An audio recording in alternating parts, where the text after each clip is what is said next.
Assalamualaikum dan hai. Saya Cikgu Zam di BioTube. Ada kembali lagi kali ini untuk belajar biologi tingkatan 4. Hari ini anda akan belajar bab 3 iaitu pergerakan bahan merentasi membran plasma.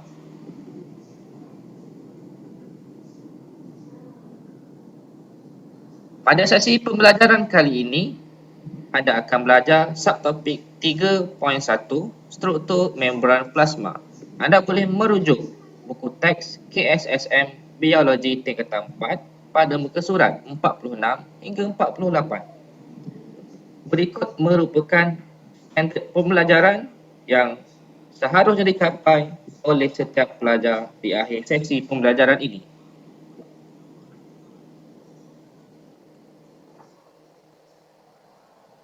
Apakah sebenar keperluan pergerakan bahan merentasi membran plasma? Istilah pertama yang perlu diketahui ialah metabolisme, merujuk kepada semua tindak balas kimia yang berlaku dalam organisma hidup untuk tujuan kelangsungan hidup. Metabolisme akan menghasilkan produk bahan buangan melalui proses katabolisme dan juga memerlukan molekul ringkas dalam proses anabolisme. Jadi, apakah hubungan antara metabolisme dan pergerakan bahan merentasi membran plasma? Apa ya hubungannya? Untuk memahami keperluan tersebut, kita perlu tahu bahawa setiap sel memerlukan nutrien dan oksigen yang mana akan dibawa ke dalam sel merentasi membran plasma daripada persekitaran luaran. Sel kemudian juga boleh menghasilkan bahan buangan yang perlu disingkirkan melalui membran plasma. Sebenarnya, membran plasma sendiri mengawal dan mengatur jenis-jenis bahan dan kuantitinya yang diperlukan oleh sel tersebut.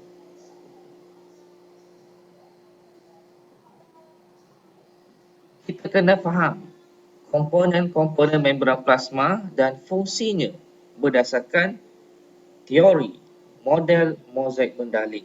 Ini adalah contoh gambaran model mozaik bendalih yang kita kena tahu.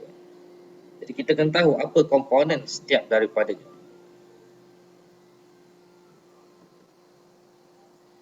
Model mozaik bendalih ini sebenarnya adalah model untuk menjelaskan struktur membran plasma. Ianya dicadangkan oleh F.D. Singer dan juga G.L. Nicholson pada tahun 1972. Istilah bendalih bermaksud pergerakan bebas protein dan juga fosfolipid yang terdapat dalam membran plasma, di mana ia menyebabkan struktur dinamik dan fleksibiliti membran plasma tersebut. Manakala istilah mozaik merujuk kepada susunan pelbagai jenis protein dalam dua lapisan fosfolipid tersebut. Dan kita kena tahu, molekul fosfolipid ialah unit asas bagi membran plasma. Dan fosfolipid ini tersusun dalam dua lapisan untuk membentuk membran plasma yang mana dipanggil sebagai duilapisan fosfolipid. Kita lihat komponen-komponen tersebut. Rajah ni menunjukkan keseluruhan membran plasma yang mana rajah A struktur satu molekul fosfolipid. Okey. Ini adalah rajah A. Ini dipanggil kepala fosfat yang berkutub dan bersifat hidrofilik, bermaksud dia tertarik kepada air dan dia memiliki ekor tidak berkutub bersifat hidrofobik yang mana dia akan menolak air. Yang mana kesemua molekul fosfolipid ini tadi akan membentuk seperti rajah pada B. Dia akan tersusun dalam dua lapisan molekul fosfolipid yang dipanggil sebagai duilapisan fosfolipid. Dan bergambar dalam rajah B ini yang mana kita tahu kepala berkutub hidrofilik akan sentiasa menghadap keluar daripada lapisan. Manakala ekor yang tidak berkutub hidrofobik tadi akan berada di bahagian dalam dui lapisan fosfolipid tersebut. Dan gambar rajah pada C iaitu struktur lengkap dui lapisan fosfolipid bersama molekul-molekul protein dan juga kolesterol. Kita dapati adanya molekul kolesterol terbenam di antara molekul fosfolipid, adanya protein pembawa, adanya protein liang, adanya dua jenis rantaian polisakarida yang mana bergabung dengan protein akan dipanggil glycoprotein. Rantaian polisakarida yang bergabung dengan lipid akan dipanggil sebagai glycolipid. Ada dua bahagian di dalam membran plasma, akan ada yang menghadap ke bahagian luar sel, akan ada yang menghadap ke bahagian dalam sel. Dalam sel ni adalah sitoplasma bagi sel tersebut. Bahagian luar sel ni adalah bendala interstis ataupun membran plasma bagi sel yang lain. Kita lihat komponen yang pertama iaitu molekul kolesterol. Okey. Dia tertanam ataupun terbenam di antara molekul fosfolipid. Fungsinya ialah menjadikan membran plasma lebih kuat dan stabil. Membran plasma akan menjadi lebih fleksibel tetapi kurang telap terhadap bahan larut air sebagai contoh ion.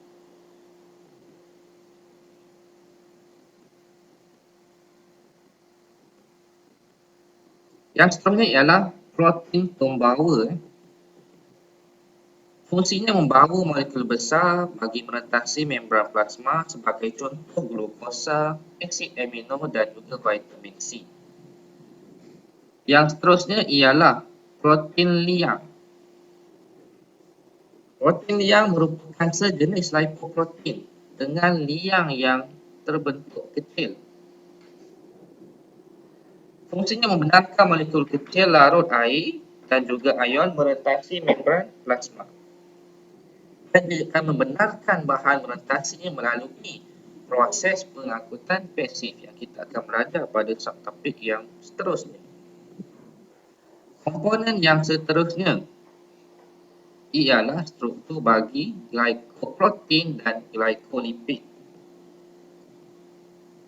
Glycoprotein dan glycolipid ni adalah polisakarida yang bercantum dengan molekul lipid ataupun protein. Kita lihat di sini glycoprotein, polisakarida bergabung dengan protein, manakala di sini adalah glycolipid, polisakarida yang mana bergabung dengan lipid.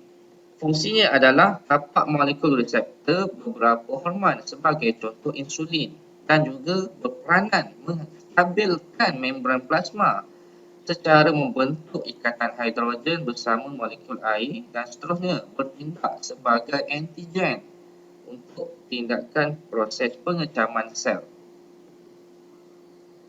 Apakah sifat ketelapan membran plasma? Konsep sebenar tentang ketelapan. Pertama, istilah membran yang telap bermaksud membran yang membolehkan semua jenis molekul bergerak bebas merentasinya tanpa halangan sebagai contoh dinding sel. Yang kedua adalah membran yang tidak telap. Konsepnya, membran ini tidak membenarkan sebarang molekul bergerak merentasinya. Dan yang ketiga, membran separuh telap juga dikenali sebagai telap memilih. Suatu membran yang membolehkan hanya beberapa jenis molekul bergerak bebas merentasinya. Dan dalam pada masa sama dia akan menghalang ataupun menghadkan pergerakan molekul jenis lain. Ini adalah konsep ketelapan yang kita kena tahu.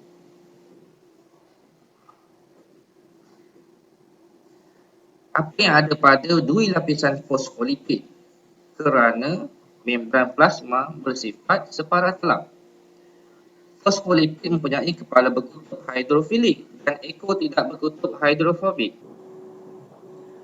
Dui lapisan fosfolipid itu sendiri mempunyai ekor tidak berkutub hidrofobik sebagai teras.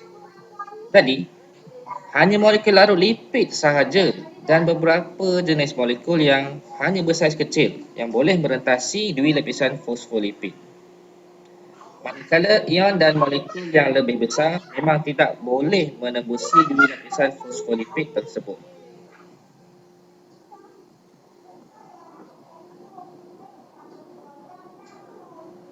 Mengapa membran plasma dipanggil sebagai separuh telap ataupun telap memilih?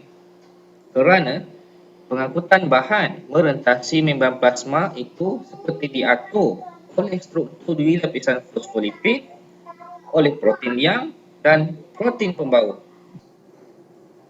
Beberapa jenis molekul tertentu bebas bergerak merentasi dua lapisan fosfolipid, sementara molekul lain perlu diangkut dengan protein liang atau protein pembawa. Di dalam rajah di dalam slide ini iaitu contoh-contoh membran separuh telap terbahagi kepada semula jadi dan buatan. Untuk semula jadi termasuklah membran plasma iaitu membran sel, membran bagi organel yang terdapat di dalam sel, membran kulit telur, manakala untuk membran separuh telap bersifat buatan adalah membran osmosis berbalik yang digunakan dalam proses menghasilkan air reverse osmosis, dan juga tube Bisking yang digunakan dalam eksperimen osmosis, dan juga membran selofan.